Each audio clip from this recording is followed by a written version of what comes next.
Welcome. We are the Lit Chicks. We are here to discuss anything and everything related to writing, reading, and publishing. We're coming to you from Westfield, New York at the Lakeshore Center for the Arts using their wonderful, innovative studio. And I am Mary Ellen Humphrey, author, writer, and publisher. Susan Landrigan. Oh, Go ahead. and then there's me, Shannon Reber, writer, author. I don't know. That's the same thing. Anyways, just a bookstore owner. All-round other fun stuff. person. Well, that yeah. Well, one thing we'd like to do is we'd like to hear more about your books, Susan, because they're so, I say sweet, but they're just, I don't know, endearing. So would you share some of that with us? Sure. This is one of the books that I wrote. It's not the first one. And I wrote it because I was never told that I was loved as a child. I'm sure my parents probably did love me, but it didn't come across that way. And I thought that every child should know that in case their parents don't always tell them. And even if they do. So let me just read a little bit. And the title of the book is? The title of the book is You Are Loved. You were loved before you were born. Everyone couldn't wait to meet you. You were loved when you came into this world. Everyone came to see you. You are loved every day of the week and every day of the year. You are loved when we raise our voice, so you are sure to hear. You are loved when you make a mistake, as all people do. You are loved when we have to scold you. You are loved when you feel sad and want to cry. You are loved when you feel happy and want to touch the sky. You are loved when you feel sick and icky and yucky. Sorry, it's yucky. Both work. You are loved when you feel healthy. You are loved when you grow bigger and older. You are loved when you grow stronger and bolder. That's so sweet. I love that. It's very simple. Yeah, but you even do the illustrations too, so I love that. Mm-hmm. They're I think it's a wonderful example of using writing to communicate something that will stay, years from now. Your grandchildren and great-grandchildren and their great-grandchildren may actually be reading copies of this because it's so special that you did this. I hope they do. Yeah. And I did do the illustrations. And the reason I did the illustrations myself, because I'm not an artist. I don't even pretend to be an artist. But I didn't want to wait for someone to do the pictures for me. And even though we do have an artist in the family, I wanted the kids to be still children when the pictures were done. So Time is of the essence here. Yeah. I wanted the book to come out in a timely manner. So Exactly. I did the pictures myself. Well, I wouldn't say you aren't an artist because there's no way I could do that quality that you did in there. So it adds to the quaintness of the book, I think, the way you did it. A child will relate to that. And I was worried about the quality of my artwork. And when my husband said to me, there is a book, what's the name of the book? It's about monsters. Where the Wild Things Are. Where the Wild Things Are. And he drew monsters because it was supposed to be about horses, and he couldn't draw horses. So that made me feel better about my drawing, I my absolutely artwork. love that. Yeah. Well, that shows, I think this is interesting because we all have different things, and there's an element of wanting to leave something, a legacy, even if we don't have children, even if we just want our families to remember us. Maybe I think of that more because I'm a little older than you two, but I have a lot of friends over the years that have done what I call legacy projects. And around 2000, when CreateSpace and Amazon began creating this print on demand, which is we take for granted today, but yeah. 25 years ago, you couldn't produce a book the way you can today. Yeah. It's led to perhaps a lot of books that, a lot of books. I forget how many every week are being published. So it makes it more difficult to perhaps stand out in a marketplace. But if you have a project that you want to do for your family or for, a smaller sphere of interested readers, you can do that very inexpensively and have control over your project.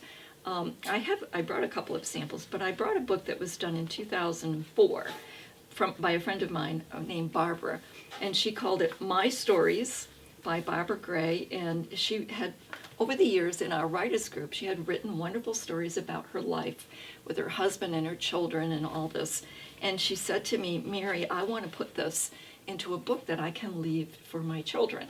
And it's a small book, but we did this before print on demand was available. It was done through a local printer, and that is a lot more work, and it's expensive, and you had to do all the typesetting and all this other stuff. But she had copies done, and about 5 years ago she passed away. Her daughter sent me this wonderful package a week later with her obituary and a nice letter that said, this book means so much to them. They were thrilled at the time, but now that Barbara is no longer with them, they feel like they have a part of her. That's and they read those amazing. stories and they are reminded of how much she loved them and all the things that she did for them when they were growing up and as adults. So that's something that I like to encourage people. If you have something, even if it's grandma's collection of recipes or a diary from Aunt Mildred from World War II, or so letters home from the war, there's all kinds of things that we may have that we think, well, this isn't something everybody's going to want.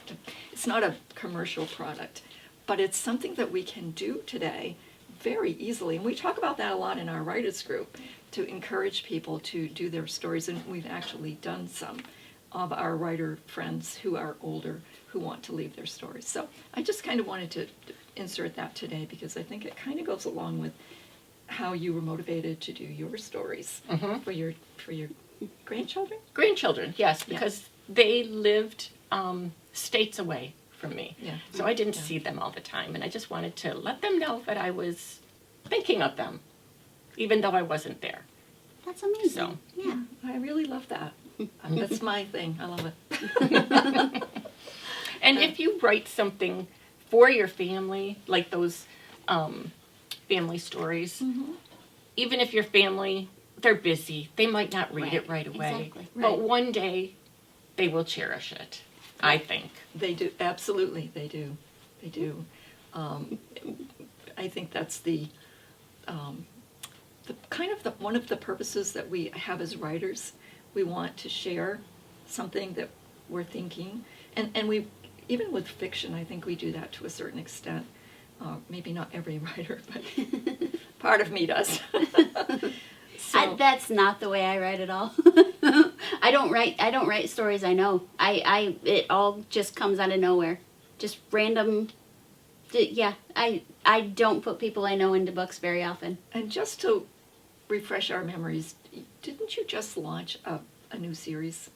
No, I just ended a new series. I mean, published. I did. Yes, that was Sunday, St. Patrick's Day. And the name of it is? Through the Mist. Yes. Yes. We heard a lot the about whole- this. Yes, we did. We were writing it. We got to critique some of it. And That is quite an accomplishment. yeah, Thank you. it is a huge accomplishment. Thank you very much. Yeah. Oh, Irish mythology. It was actually I actually had to force myself not to wear my dragon pendant today because I've been wearing it for so long as inspiration. It's like, no, gotta put that down. I need to wear something different. Oh, fine. Well, do you have a new project you're working on? I went back to my Supernatural Stalker story. Okay.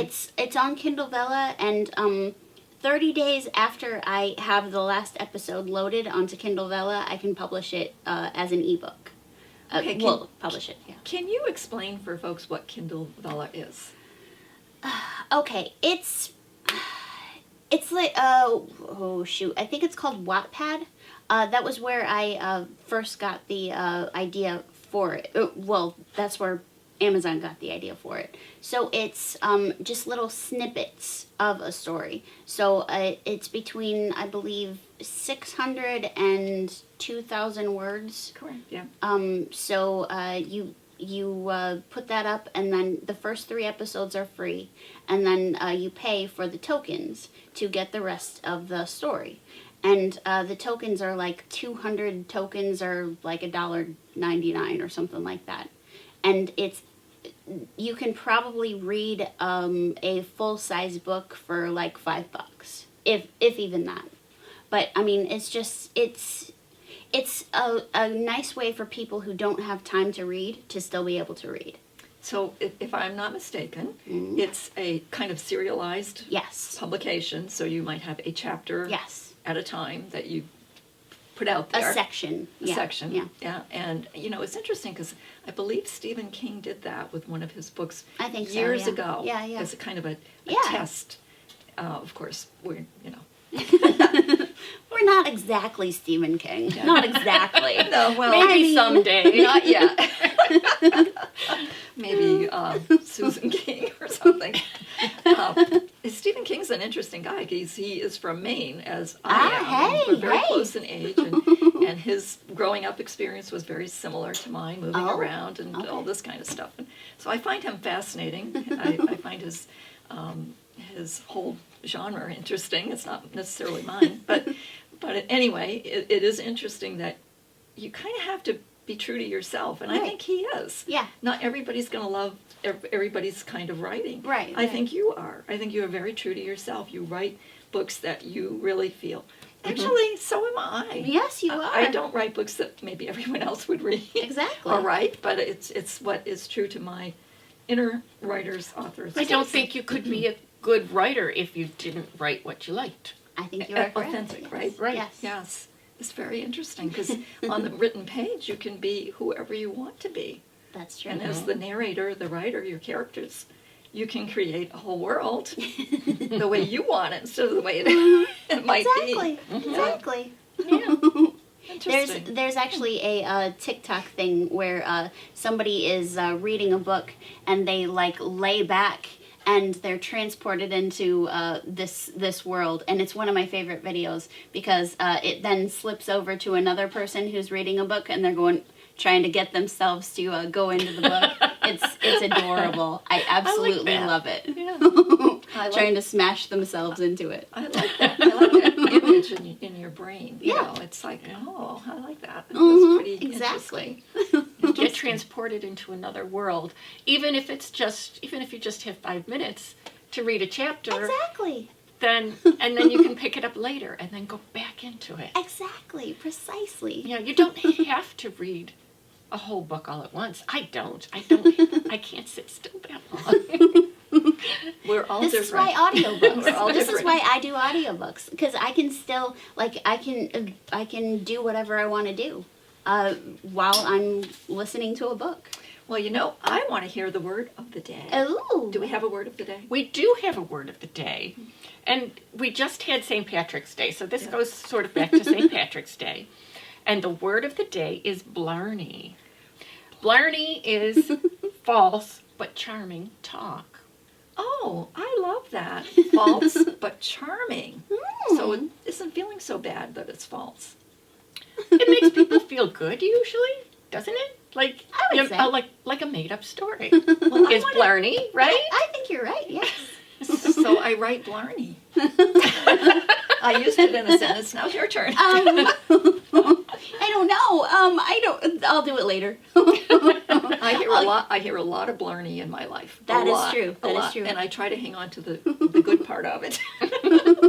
What did you call it? The kind or nice. Mm-hmm. Not true, but Blarney. blarney. Yeah.